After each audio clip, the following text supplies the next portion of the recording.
The Prince of Preachers.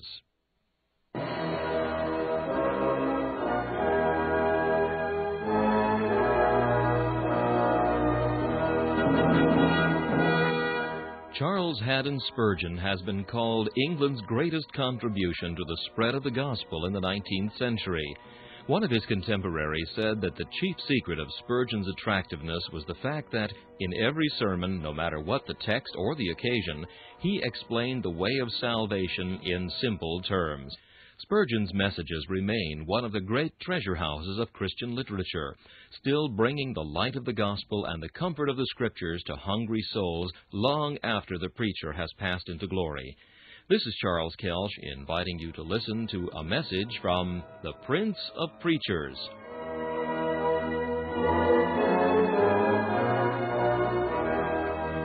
C.H. Spurgeon preached this message on November 28, 1858, at the Music Hall of the Royal Surrey Gardens. It is entitled, Satan's Banquet. The text is found in John chapter 2, verses 9 and 10. The governor of the feast called the bridegroom, and said unto him, Every man at the beginning doth set forth good wine, and when men have well drunk, then that which is worse. But thou hast kept the good wine until now. The governor of the feast said more than he intended to say, or rather, there is more truth in what he said than he himself imagined.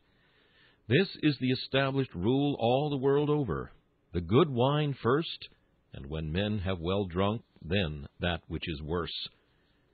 It is the rule with men, and have not hundreds of disappointed hearts bewailed it? Friendship first, the oily tongue, the words softer than butter, and afterwards the drawn sword. Ahithophel first presents the lordly dish of love and kindness to David, then afterwards that which is worse, for he forsakes his master and becomes the counselor of his rebel son. Judas presents first the dish of fair speech and of kindness. The Savior partook thereof. He walked to the house of God in company with him, and took sweet counsel with him. But afterwards there came the dregs of the wine. He that eateth bread with me hath lifted up his heel against me. Judas the thief betrayed his master, bringing forth afterwards that which is worse. You have found it so with many whom ye thought your friends. In the heyday of prosperity, when the sun was shining, and the birds were singing, and all was fair and gay and cheerful with you, they brought forth the good wine. But there came a chilling frost, and nipped your flowers, and the leaves fell from the trees, and your streams were frosted with the ice. And then they brought forth that which is worse. They forsook you and fled. They left you in your hour of peril, and taught you that great truth, that cursed is he that trusteth in man, and maketh flesh his arm. And this is the way the world over. I say it once again, not merely with men, but with nature too. Alas for us, if thou were all, and not beyond, O earth! For doth not this world serve us just the same? In our youth it brings forth the best wine. Then we have the sparkling eye, and the ear attuned to music. Then the blood flows swiftly through the veins, and the pulse beats joyously. But wait a while, and there shall come forth afterwards that which is worse. For the keepers of the house shall tremble, and the strong men shall bow themselves. The grinders shall fail, because they are few. They that look out of the windows shall be darkened. All the daughters of music shall be brought low. Then shall the strong man totter. The grasshopper shall be a burden, and desire shall fail. The mourners shall go about the streets. First there is the flowing cup of youth, and afterwards the stagnant waters of old age, unless God shall cast into those dregs a fresh flood of his loving kindness and tender mercy, so that once again, as it always happeneth to the Christian, the cup shall run over, and again sparkle with delight. O Christian, trust not thou in men. Rely not thou upon the things of this present time. For this is evermore the rule with men and with the world, the good wine first, and when ye have well drunken, then that which is worse.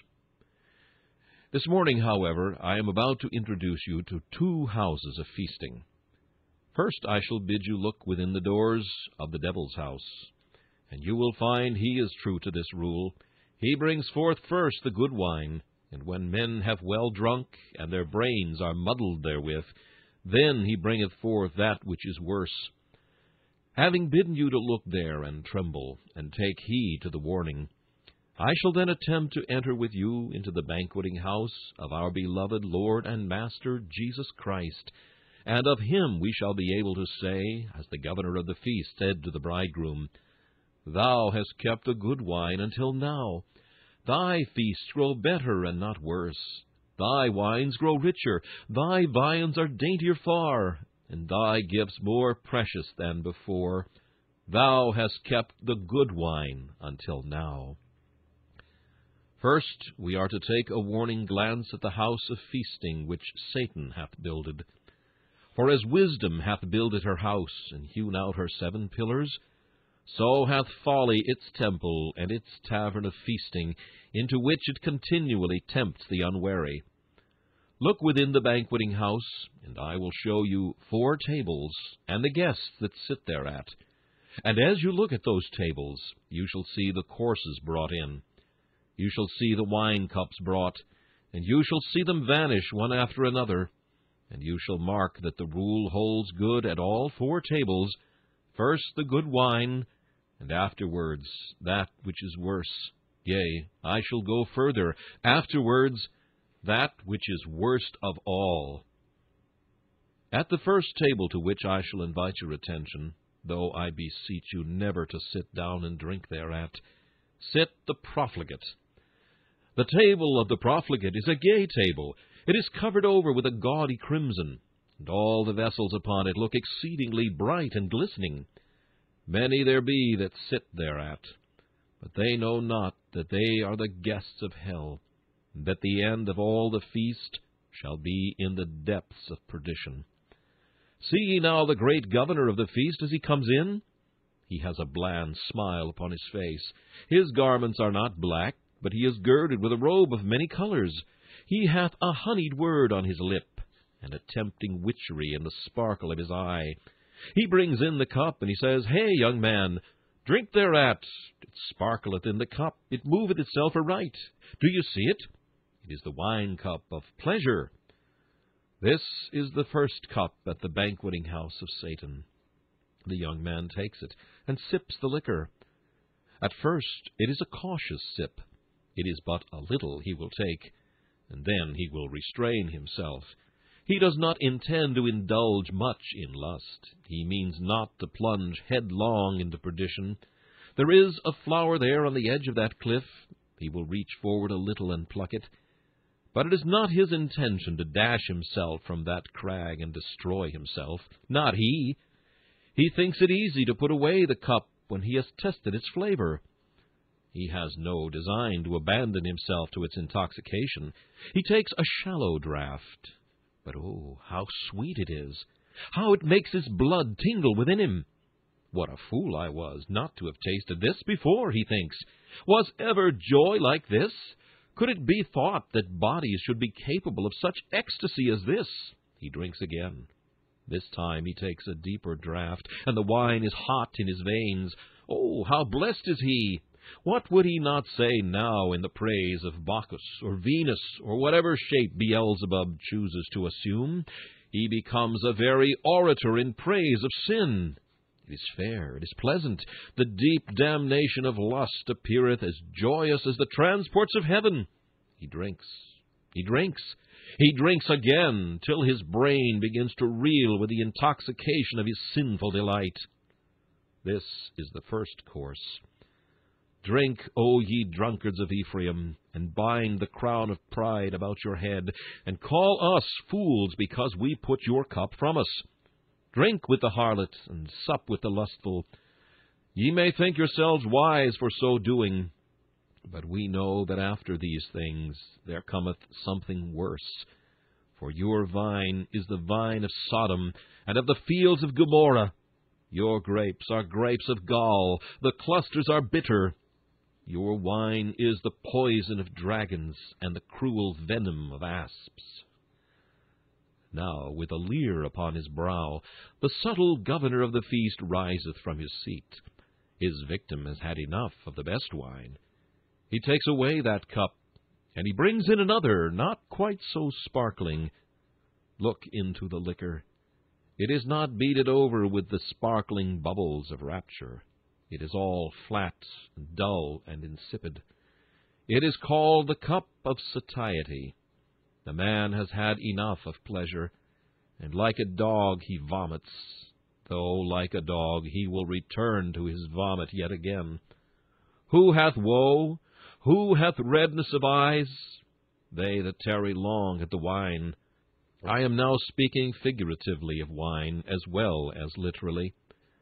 The wine of lust bringeth the same redness of eyes. The profligate soon discovers that all the rounds of pleasure end in satiety. What, says he, what more can I do? There I have committed every wickedness that can be imagined, and I have drained every cup of pleasure. Give me something fresh. I have tried the theatres all round. There, I don't care so much as one single farthing for them all. I have gone to every kind of pleasure that I can conceive. It is all over. Gaiety itself grows flat and dull. What am I to do?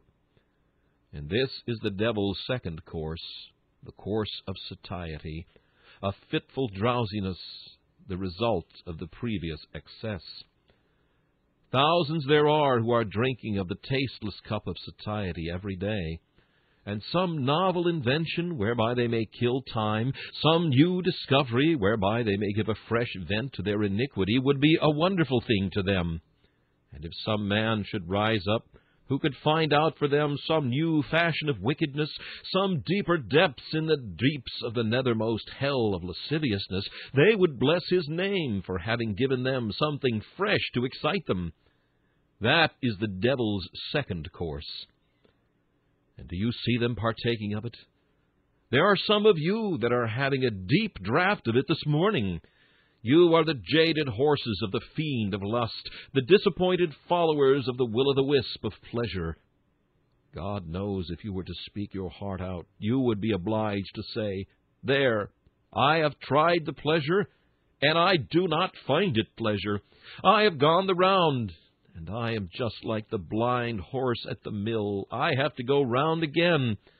I am spellbound to the sin, but I cannot take delight in it now as I once did, for all the glory of it is as a fading flower, and as the hasty fruit before the summer. A while the feaster remains in the putrid sea of his infatuation, but another scene is opening. The governor of the feast commandeth another liquor to be broached. This time the fiend bears a black goblet, and he presents it with eyes full of hell fire, flashing with fierce damnation. Drink of that, sir, says he, and the man sips it, and starts back, and shrieks, O God, that ever I must come to this! You must drink, sir. He that quaffs the first cup must drink the second, and the third. Drink, though it be like fire down your throat. Drink it, though it be as the lava of Etna in your bowels. Drink, you must drink. He that sins must suffer. He that is a profligate in his youth must have rottenness in his bones, and disease within his loins. He who rebels against the laws of God must reap the harvest in his own body here. Oh, there are some dreadful things that I might tell you of this third course. Satan's house has a front chamber, full of everything that is enticing to the eye and bewitching to the sensual taste. But there is a back chamber, and no one knoweth, no one hath seen the whole of its horrors. There is a secret chamber where he shovels out the creatures whom he himself destroyed, a chamber beneath whose floor is the blazing of hell, and above whose boards the heat of that horrible pit is felt. It may be a physician's place, rather than mine, to tell of the horrors that some have had to suffer as a result of their iniquity. I leave that. But let me tell the profligate spendthrift, that the poverty which he will endure is the result of his sin of extravagance. Let him know also that the remorse of conscience that will overtake him is not an accidental thing that drops by chance from heaven. It is the result of his own iniquity. For depend upon it, men and brethren, sin carries an infant misery in its bowels, and sooner or later it must be delivered of its terrible child. If we sow the seed, we must reap the harvest. Thus the law of hell's house stands. First the good wine, then afterwards that which is worse. The last course remains to be presented. And now, ye strong men who mock at the warning, which I would fain deliver to you with a brother's voice, and with an affectionate heart, though with rough language, come ye here, and drink of this last cup. The sinner has at the end brought himself to the grave. His hopes and joys were like gold put into a bag full of holes. They have all vanished forever. And now he has come to the last. His sins haunt him. His transgressions perplex him. He is taken like a bull in a net. And how shall he escape? He dies and descends from disease to damnation.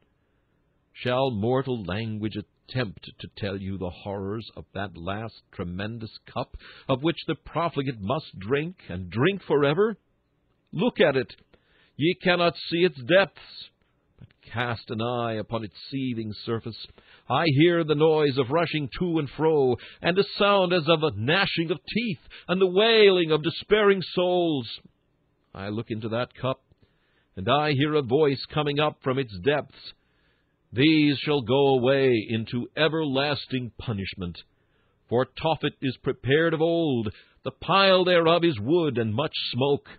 The breath of the Lord, like a stream of brimstone, shall kindle it. And what say ye to this last course of Satan? Who among us shall dwell with the devouring fire? Who among us shall dwell with everlasting burnings? Profligate, I beseech thee, in the name of God, start from this table. Oh, be not so careless at thy cups. Be not so asleep, secure in the peace which thou now enjoyest. Man, death is at the door, and at his heels is swift destruction. As for you, who as yet have been restrained by a careful father, and the watchfulness of an anxious mother, I beseech you, shun the house of sin and folly. Let the wise man's words be written on thine heart, and be thou mindful of them in the hour of temptation. Remove thy way far from her, and come not nigh to the door of her house. For the lips of a strange woman drop as in honeycomb, and her mouth is smoother than oil. But her end is bitter as wormwood, sharp as a two-edged sword. Her feet go down to death. Her steps take hold on hell. Do you see that other table yonder in the middle of the palace? Ah, good, easy souls, many of you had thought that you never went to the feast of hell at all. But there is a table for you, too. It is covered over with a fair white cloth, and all the vessels upon the table are most clean and comely. The wine looks not like the wine of Gomorrah. It moveth aright, like the wine from the grapes of Eshcol. It seems to have no intoxication in it. It is like the ancient wine which they pressed from the grape into the cup, having in it no deadly poison. Do you see the men who sit at this table? How self-contented they are! Ask the white fiends who wait at it, and they will tell you. This is the table of the self-righteous. The Pharisee sits there. You may know him. He has his phylactery between his eyes. The hem of his garment is made exceeding broad. He is of one of the best professors. Ah, saith Satan, as he draws the curtain and shuts off the table where the profligates are carousing, be quiet. Don't make too much noise, lest these sanctimonious hypocrites should guess what company they are in. Those self-righteous people are my guests quite as much as you, and I have them quite as safely. So Satan, like an angel of light, brings forth a gilded goblet, looking like the chalice of the table of communion. And what wine is that? It seems to be the very wine of the sacred Eucharist. It is called the wine of self-satisfaction, and around the brim you may see the bubbles of pride. Look at the swelling froth upon the bowl. God, I thank Thee that I am not as other men are, extortioners, unjust, adulterers, or even as this publican. You know that cup, my self-deceiving hearers. Oh, that ye knew the deadly hemlock which is mixed therein. Sin as other men do? Not you, not at all. You are not going to submit yourself to the righteousness of Christ. What need you? You are as good as your neighbors. If you are not saved, you ought to be, you think. Don't you pay everybody 20 shillings in the pound? Did you ever rob anybody in your life? You do your neighbors a good turn. You are as good as other people. Very good. That is the first cup the devil gives. And the good wine makes you swell with self-important dignity as its fumes enter your heart and puff it up with an accursed pride. Yes, I see you sitting in the room so cleanly swept and so neatly garnished, and I see the crowds of your admirers standing around the table, even many of God's own children, who say, "Oh, that I were half as good as he," while the very humility of the righteous provides you with provender for your pride. Wait a while, thou unctuous hypocrite, wait a while, for there is a second course to come. Satan looks with quite as self-satisfied an air upon his guest this time as he did upon the troop of rioters. "Ah," says he, "I cheated those gay fellows with a cup of pleasure. I gave them afterwards the dull cup of satiety. And I have cheated you, too. You think yourselves all right, but I have deceived you twice. I have befooled you, indeed." So he brings in a cup which sometimes he himself does not like to serve. It is called the cup of discontent and unquietness of mind. And many there be that have to drink this after all their self-satisfaction. Do you not find, you that are very good in your own esteem, but have no interest in Christ, that when you sit alone and begin to turn over your accounts for eternity, that they do not square somehow, that you cannot strike the balance exactly to your own side after all, as you thought you could? Have you not sometimes found that when you thought you were standing on a rock, there was a quivering beneath your feet? You heard the Christian sing boldly, "Bold shall I stand in that great day, for who aught to my charge shall lay? While through thy blood absolved I am from sin's tremendous curse and shame." And you have said, "Well, I cannot sing that. I have been as good a churchman as ever lived. I never missed going to my church all these years, but I cannot say I have a solid confidence."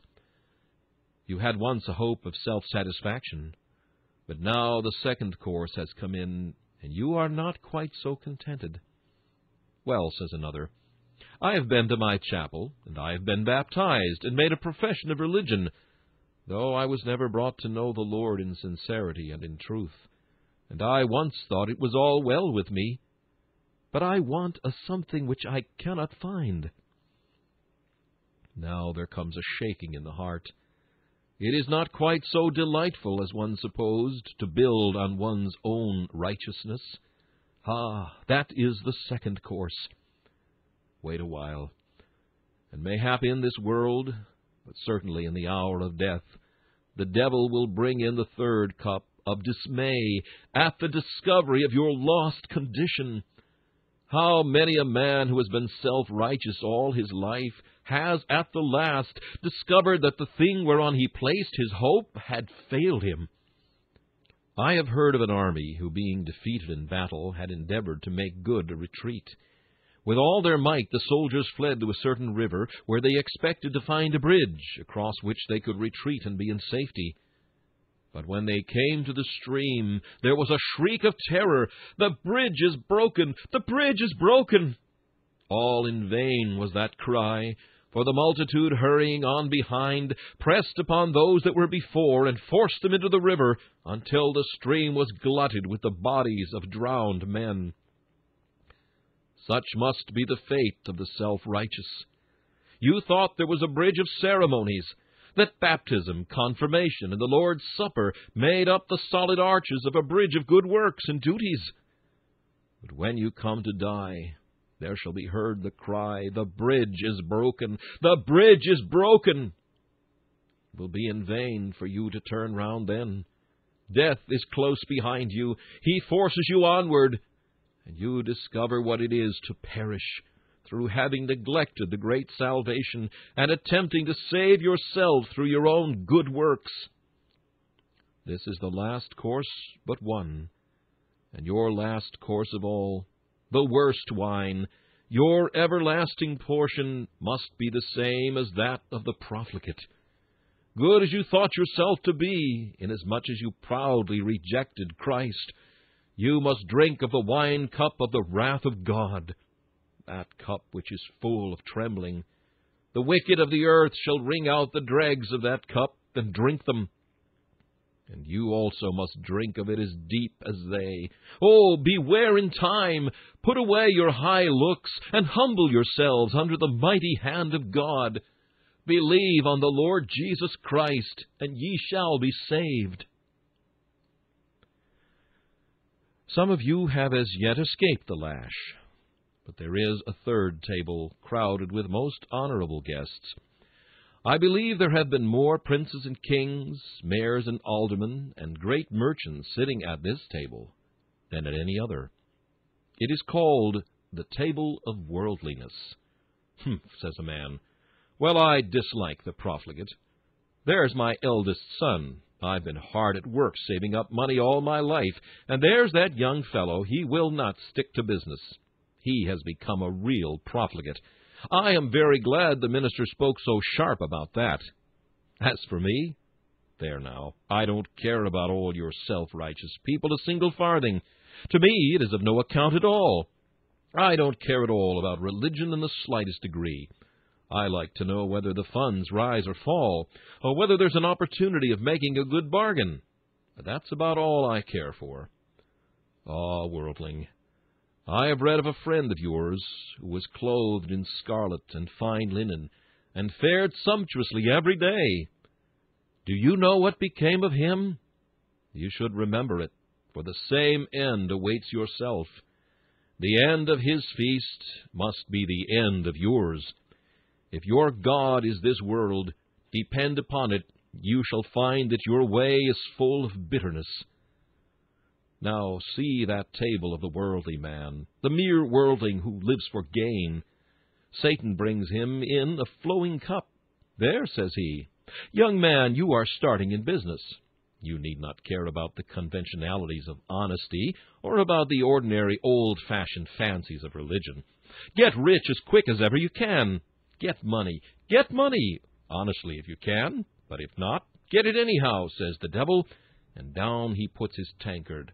There, says he, is a foaming draught for you. Yes, says the young man, I have abundance now. My hopes are indeed realized.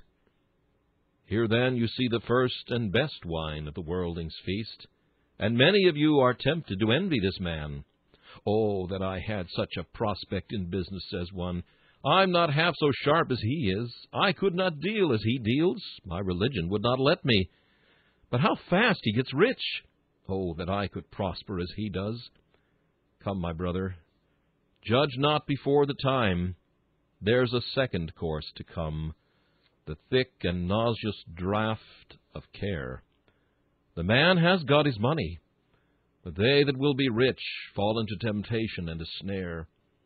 Wealth ill-gotten, or ill-used, or hoarded, brings a canker with it that does not canker the gold and silver, but cankers the man's heart, and a cankered heart is one of the most awful things a man can have. Ah, see this money-lover, and mark the care which sits upon the heart. There is a poor old woman that lives near his lodge-gate. She has but a pittance a week, but she says, Bless the Lord, I have enough. She never asks how she is to live, or how she is to die, or how she is to be buried, but sleeps sweetly on the pillow of contentment and faith. And here is this poor fool with untold gold, but he is miserable because he happened to drop a sixpence as he walked along the streets, or because he had an extra call upon his charity, to which the presence of some friend compelled him to yield. Or perhaps he groans because his coat wears out too soon. After this comes avarice. Many have had to drink of that cup. May God save us from its fiery drops. A great American preacher has said, "Covetousness breeds misery.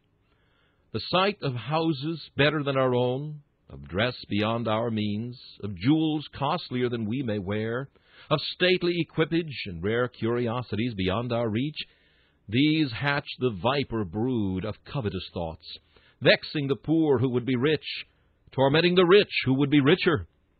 The covetous man pines to see pleasure, is sad in the presence of cheerfulness. The joy of the world is his sorrow, because all the happiness of others is not his. I do not wonder that God abhors him. He inspects his heart as he would a cave full of noisome birds, or a nest of rattling reptiles, and loathes the sight of its crawling tenants. To the covetous man, life is a nightmare, and God lets him wrestle with it as best he may. Mammon might build its palace on such a heart, and pleasure bring all its revelry there, honor all its garlands. It would be like pleasures in a sepulchre, and garlands on a tomb. When a man becomes avaricious, all he has is nothing to him.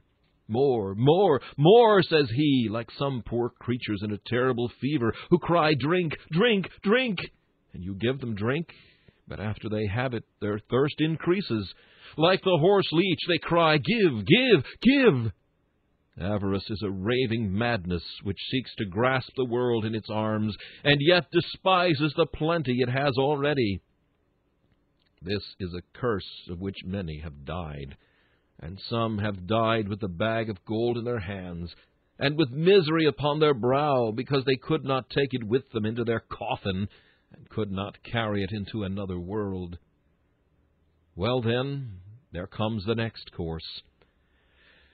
Baxter and those terrible old preachers used to picture the miser, and the man who lived only to make gold, in the middle of hell, and they imagined Mammon pouring melted gold down his throat. "There," say the mocking devils, "that is what you wanted. You have got it now. Drink, drink, drink!" And the molten gold is poured down. I shall not, however, indulge in any such terrible imaginations. But this much I know, that he that liveth to himself here must perish. He who sets his affections upon the things on earth hath not digged deep. He hath built his house upon the sands. And when the rain descends and the floods come, down must come his house, and great must be the fall thereof. It is the best wine first, however. It is the respectable man, respectable and respected. Everybody honors him. And afterwards, that which is worse, when meanness has beggared his wealth, and covetousness has maddened his brain. It is sure to come, as sure as ever you give yourself up to worldliness. The fourth table is set in a very secluded corner, in a very private part of Satan's palace. There is the table set for secret sinners, and here the old rule is observed. At that table, in a room well darkened, I see a young man sitting today, and Satan is the servitor, stepping in so noiselessly that no one would hear him. He brings in the first cup, and oh, how sweet it is! It is the cup of secret sin. Stolen waters are sweet, and bread eaten in secret is pleasant. How sweet that morsel, eaten all alone! Was there ever one that rolled so delicately under the tongue? That is the first. After that he brings in another, the wine of an unquiet conscience. The man's eyes are opened. He says, "What have I done? What have I been doing? Ah, cries this Achan, the first cup you brought me, I saw sparkling in that a wedge of gold, and a goodly Babylonish garment. And I thought, oh, I must have that. But now my thought is, what shall I do to hide this? Where shall I put it? I must dig. Aye, I must dig deep as hell before I shall hide it, for sure enough it will be discovered. The grim governor of the feast is bringing in a massive bowl, filled with a black mixture. The secret sinner drinks, and is confounded. He fears his sin will find him out. He has no peace, no happiness. He is full of uneasy fear. He is afraid that he shall be detected. He dreams at night that there is someone after him, that there is a voice whispering in his ear and telling him, I know all about it. I will tell it. He thinks perhaps that the sin which he has committed in secret will break out to his friends. The father will know it. The mother will know it. Aye, it may be even the physician will tell the tale and blab out the wretched secret. For such a man there is no rest. He is always in dread of arrest. He is like the debtor I have read of, who, owing a great deal of money, was afraid the bailiffs were after him, and happening one day to catch his sleeve on the top of a palisade, said, There, let me go. I'm in a hurry. I will pay you tomorrow, imagining that someone was laying hold of him. Such is the position in which the man places himself by partaking of the hidden things of dishonesty and sin. Thus he finds no rest for the sole of his foot for fear of discovery. At last the discovery comes. It is the last cup. Often it comes on earth, for be sure your sin will find you out, and it will generally find you out here. What frightful exhibitions are to be seen at our police courts, of men that are made to drink that last black draught of discovery, the man who presided at religious meetings, the man who was honored as a saint, is at last unmasked. And what says the judge, and what says the world of him? He is a jest, and a reproach, and a rebuke everywhere. But suppose he should be so crafty that he passes through life without discovery, though I think it is almost impossible. What a cup he must drink when he stands at last before the bar of God! Bring him forth, jailer!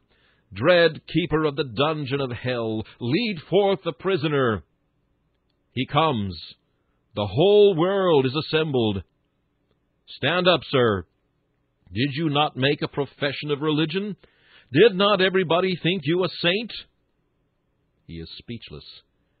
But many there are in that vast crowd who cry, We thought him so. The book is open. His deeds are read. Transgression after transgression, all laid bare.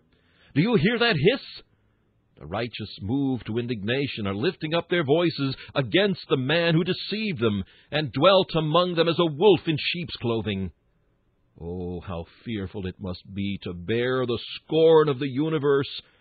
The good can bear the scorn of the wicked, but for the wicked to bear the shame and everlasting contempt which righteous indignation will heap upon them will be one of the most frightful things, next to the eternal endurance of the wrath of the Most High, which, I need not add, is the last cup of the devil's terrible feast, with which the secret sinner must be filled forever and ever.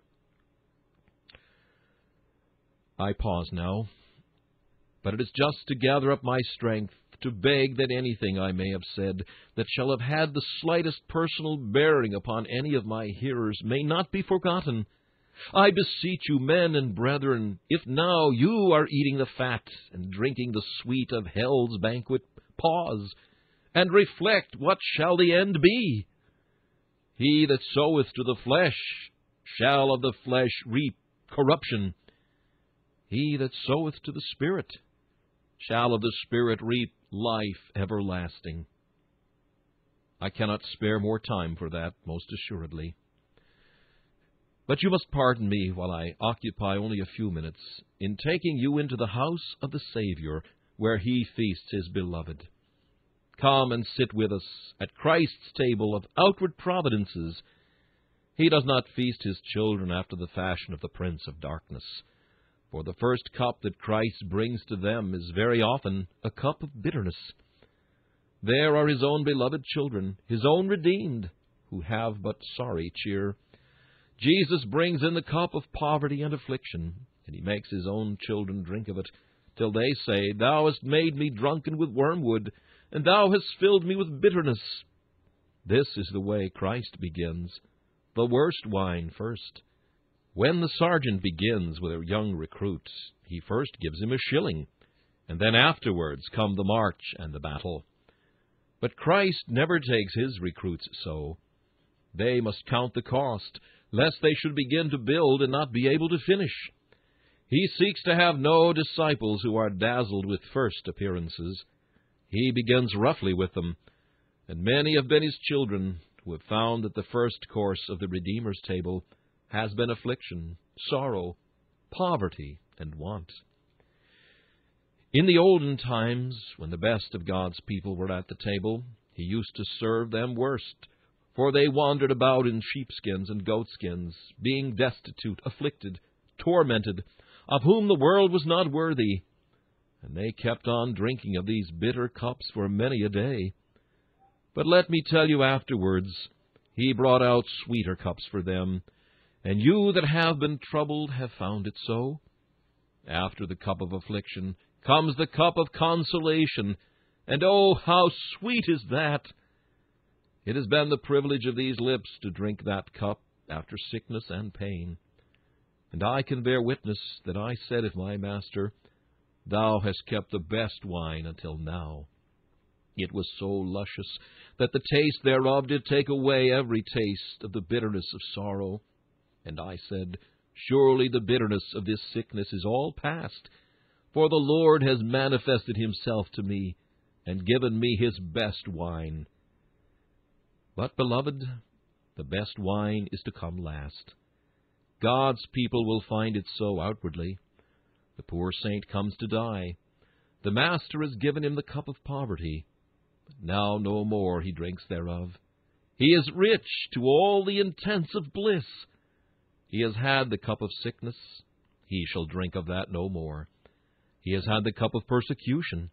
But now he is glorified together with his Master and made to sit upon his throne. The best things have come last to him in outward circumstances. There were 2 martyrs once burned at Stratford-le-Bow. One of them was lame and the other blind.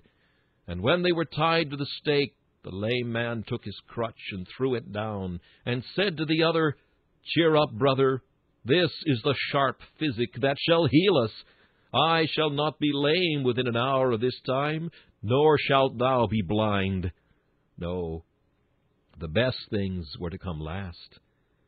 But I've often thought that the child of God is very much like the Crusaders. The Crusaders started off on their journey, and they had to fight their way through many miles of enemies, and to march through leagues of danger. You remember perhaps in history the story that when the armies of the Duke of Bouillon came in sight of Jerusalem, they sprang from their horses, clapped their hands, and cried, Jerusalem, Jerusalem, Jerusalem! They forgot all their toils, all the weariness of the journey, and all their wounds, for there was Jerusalem in their sight. And how will the saint at last cry, Jerusalem, Jerusalem, when all sorrow and all poverty and sickness are past, and he is blessed with immortality? The bad wine, bad did I say? Nay, the bitter wine is taken away, and the best wine is brought out, and the saint sees himself glorified forever with Christ Jesus.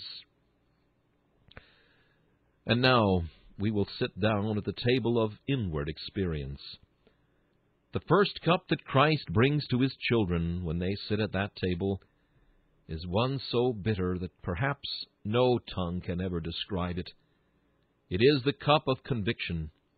It is a black cup, full of the most intense bitterness. The Apostle Paul once drank a little of it, but it was so strong that it made him blind for 3 days. The conviction of his sin overpowered him totally. He could only give his soul to fasting and to prayer. It was only when he drank of the next cup that the scales fell from off his eyes.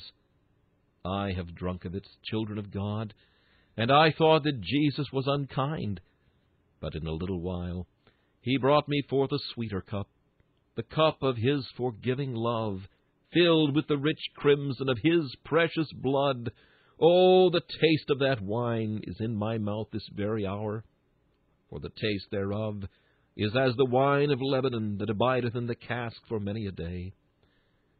Do you not remember when, after you had drunk the cup of sorrow, Jesus came and showed you his hands and his side, and said, Sinner, I have died for thee, and given myself for thee.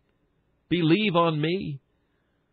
Do you not remember how you believed and sipped the cup, and how you believed again and took a deeper draught, and said, Blessed be the name of God from this time forth and forever, and let the whole earth say Amen. For he hath broken the gates of brass, and cut the bars of iron asunder, and let the captives go free. Since then the glorious Master has said to you, Friend, come up higher. And he has taken you to upper seats in the best rooms, and he has given you sweeter things. I will not tell you today of the wines which you have drunk. The spouse in Solomon's song may supply the deficiency of my sermon this morning. She drank of the spiced wine of his pomegranate. And so have you, in those high and happy moments when you have had fellowship with the Father and with his Son, Jesus Christ. But tarry a while. He has kept the best wine yet. You shall soon come near the banks of the Jordan, and then you shall begin to drink of the old wine of the kingdom that has been barreled up since the foundation of the world. The vintage of the Saviour's agony, the vintage of Gethsemane soon shall be broached for you, the old wine of the kingdom. You are come into the land Beulah, and you begin to taste the full flavor of the wines on the lees well refined. You know how Bunyan describes the state which borders on the vale of death. It was a land flowing with milk and honey, a land where the angels often came to visit the saints and to bring bundles of myrrh from the land of spices. And now the high step is taken. The Lord puts his finger upon your eyelids and kisses your soul out at your lips. Where are you now? In a sea of love and life and bliss and immortality. Oh, Jesus, Jesus, Jesus, thou hast indeed kept the best wine until now. My Master, I have seen thee on the Sabbath, but this is an everlasting Sabbath. I have met thee in the congregation, but this is a congregation that never shall break up. Oh, my Master, I have seen the promises, but this is the fulfillment. I have blessed thee for gracious providences, but this is something more than all these. Thou didst give me grace, but now thou hast given me glory. Thou wast once my shield, but thou art now my Son. I am at thy right hand, where there is fullness of joy forever. Thou hast kept the best wine until now. All I ever had before was as nothing compared with this. And lastly, for only time fails me, oh, I could preach a week upon this subject. The table of communion is one at which God's children must sit, and the first thing they must drink of there is the cup of communion with Christ in his sufferings. If thou wouldst come to the table of communion with Christ, thou must first of all drink of the wine of Calvary. Christian, thy head must be crowned with thorns, thy hands must be pierced, I mean not with nails, but spiritually thou must be crucified with Christ. We must suffer with him, or else we cannot reign with him. We must labor with him first. We must sup of the wine which his Father gave him to drink, or else we cannot expect to come to the better part of the feast. After drinking of the wine of his sufferings, and continuing to drink of it, we must drink of the cup of his labors. We must be baptized with his baptism. We must labor after souls, and sympathize with Him in that ambition of His heart, the salvation of sinners. And after that, He will give us to drink of the cup of His anticipated honors. Here on earth we shall have good wine in communion with Christ in His resurrection, in His triumphs and His victories. But the best wine is to come at last. O chambers of communion, your gates have been opened to me, but I have only been able to glance within them. But the day is coming when on your diamond hinges ye shall turn, and stand wide open forever and ever, and I shall enter into the King's palace, and go no more out. O Christian, thou shalt soon see the King in His beauty. Thy head shall soon be on His bosom. Thou shalt soon sit at His feet with Mary. Thou shalt soon do as the spouse did. Thou shalt kiss Him with the kisses of His lips, and feel that His love is better than wine. I can conceive you, brethren, in the very last moment of your life, or rather, in the first moment of your life, saying, He has kept the best wine until now. When you begin to see Him face to face, when you enter into the closest fellowship, with nothing to disturb or to distract you, then shall you say, The best wine is kept until now. A saint was once dying, and another sat by him and said, Farewell, brother. I shall never see you again in the land of the living. Oh, said the dying man, I shall see you again in the land of the living that is up yonder, where I am going. This is the land of the dying. Oh, brethren and sisters, if we should never meet again in the land of the dying, have we a hope that we shall meet in the land of the living, and drink the best wine at last? This message, Satan's Banquet, was preached by Charles Haddon Spurgeon on November 28, 1858. This is Charles Kelsch inviting you to join me again for another message from the Prince of Preachers,